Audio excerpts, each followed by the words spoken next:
Well, this is awkward. Last week I posted a video of me reviewing negative nudist resort reviews, and it's been my most watched video in weeks. I'm not judging, but I am. Since that video got so much love, I was thinking how I could take it even further. I was gonna do strip clubs, but that's already done. I was gonna do nudist resorts again, but my eyes just don't really need to see those websites' pictures anymore. But then, I got it. Swingers clubs. That's right, swingers. Couples who hook up with other couples. There's public clubs for this to take place, and thank God there's reviews on Google. So today we're going to take a look at negative reviews for swingers clubs, which ones to avoid, and which ones I could take my beautiful wife to. We're new to this whole thing.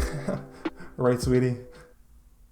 All I'm saying is if I get 300 subs, I might have to go and do some investigative journalism for strictly educational purposes, you know? Please. Alright, let's get started. So I found places strictly in Florida because, you know, Florida just has a different breed of people, and it's also close to me, so just so I could tell these people to definitely steer clear, and I need to be inside to tell them. Yeah. Alright, so there's this gentleman's club around the Orlando area, which is where I reside, so road trip! But there's over 3.5 stars with over 50 reviews, so I'm kind of scared to see what we're going to find. People have apparently had really bad experiences. Let's see why. Okay, so Thomas left a 1-star review saying, I went in with a few buds after drinking at a few other places. I got a dance from a pretty girl and we spent some time in a VIP room. My wife found out and the girl told her everything without question for $20. I thought strip clubs were supposed to have discretion. She wasn't discreet at all. I'll never come back here. Now, I know the first thing you're thinking is, hey bud, this sounds like a strip club. I came specifically for swingers reviews. That's definitely what you're thinking about, right? Well, one, that's weird that you only want one kind of content. Like you only consume swingers content all the time, 24/7. Two, it doubles as a swingers club because I do my research. Not in-person research though. But Thomas just wanted a nice night out with the boys, man. You hate to see it. I mean, sometimes you just need to get away from the old ball and chain after talking to her all the time. Seeing her stupid face after you promise to spend the rest of your life with her. So annoying. And that's just how true love goes. And I don't know why he expects women of the night to be so secretive. Like, they literally work for money. His wife gave her money. See how that works out? In the end, Thomas decided he would never go to this club again, and I don't believe it. If it takes this man only a couple of drinks with the boys to ruin his life, I wouldn't trust anything he says. But no more gentlemen's club reviews. Moving on. Alright, next we have a full-blown swingers club in Daytona Beach, which is a great destination for swingers to be honest. I mean, it's got the beach, the racetrack, and, well, the swingers club. You can have the perfect day. You can start at the racetrack and watch people turn left 300 times for 5 hours. Seriously, how is this happening? Head over to the beach to cool off, and then top off the night by swinging with complete strangers. Yeah. Alright, we have a very short but mysterious review from Kayla. She says, thanks chef for the good time. What? Who is Chef? I have reason to believe that there's no culinary masterminds in the back of the kitchen in the swingers club because it's a fucking swingers club. 2, why the 1-star review, Kayla? If you give false ratings like this, only old people are gonna go to these things and you do not want that. Trust me. It is weird that there's a guy named Chef there, given that it is a swingers club. I don't know, maybe there's some great Chinese buffet there with some great hibachi. I guess the only people that would know is me, Kayla, Chef, and whoever else attends the super weird, freaky place. Gross. We have another great 1-star review from Ox Monster? Yeah, sounds about right. Ox says, horrible. It's dirty inside and most of the patrons are obese. God, dirty is like the worst attribute a swingers club could possibly have. Imagine the whole point of being at a place is being naked with other people and there's leftover residue from the night before. The food is worse than jail food. The little they have, and worse than that, single guys are allowed anywhere in the club.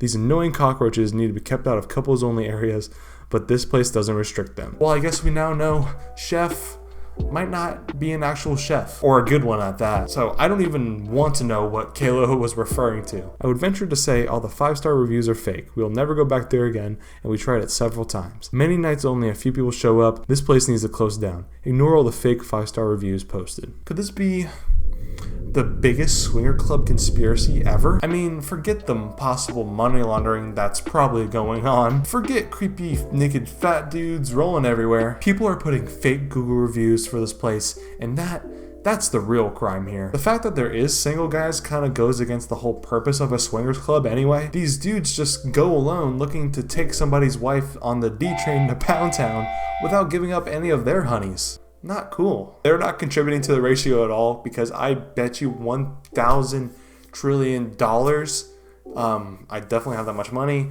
that there's way more guys than girls, and that's just always true. When you go to any party or club, there's about 2 or 3 times as many guys than girls trying to creep around and stare at women until they get creeped out and leave. And in this case, they're also naked.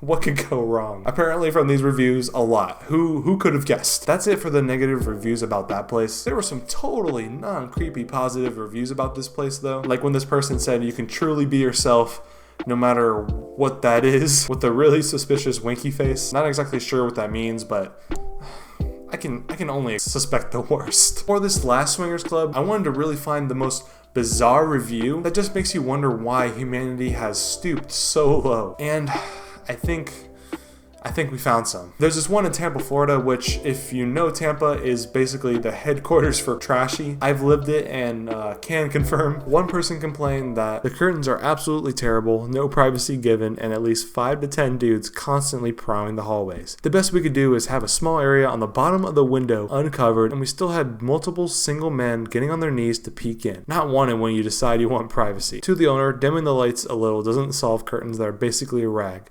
We tried to make the room private, it wasn't possible. See, there's just like an overflow of dudes just tippy-toeing. I think that's just how I picture them. 5 creepy dudes looking like Lester from Grand Theft Auto 5 are always peeking in when you're trying to, I don't know, ruin another's relationship. By that I mean maybe, every couple might not be in total agreement coming into these places and just want to appease their husband or wife, but then ends up getting divorced because a young stallion comes in and messes it all up.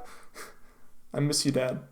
I have to legally say I was kidding, or else after this video, I'll get a call from my mom. So, guys, I'm kidding. Yeah, no joke here. Seriously though, do any of these guys know that there's places online with literally thousands of hours of content where they don't have to be hunched over watching random Daytona Beach 6s, anywhere else 3s doing it? If you're one of those dudes, let me know in the comments. In the end, it seems like swingers clubs are ruined by 2 things. 1, creepy dudes, and 2, dirty clubs. Mix them together and you have a fun time? Ugh. God, no, it's disgusting. Not hating on the swingers, like, do your thing, let your marriage get ruined, whatever. There's too many creepy dudes that ruin the experience for all of us. Them. Little slip of the tongue there. Swingers clubs have even more crazy reviews than the nudist resorts, like the ones I did last video, and I just have tons of more weird, honest reviews like the last one. I guess my advice to all the swingers out there, because I know you're listening, about 90% of my fan base here, clean up after yourselves, because these clubs are not going to do it for you. You might think your juices and sweaty forehead sauce is hot, but no one else agrees, I promise you. Alright guys, that's the end of my video. Thank you so much for watching. I make videos weekly making fun of myself, stupid people, stupid trends. So if that sounds like something you're interested in, go ahead and please subscribe down below. We're trying to get to 300 subscribers so I can hit up one of these bad boys and see how it is. Alright everybody, I'll see you next week. I love you so much. Bye.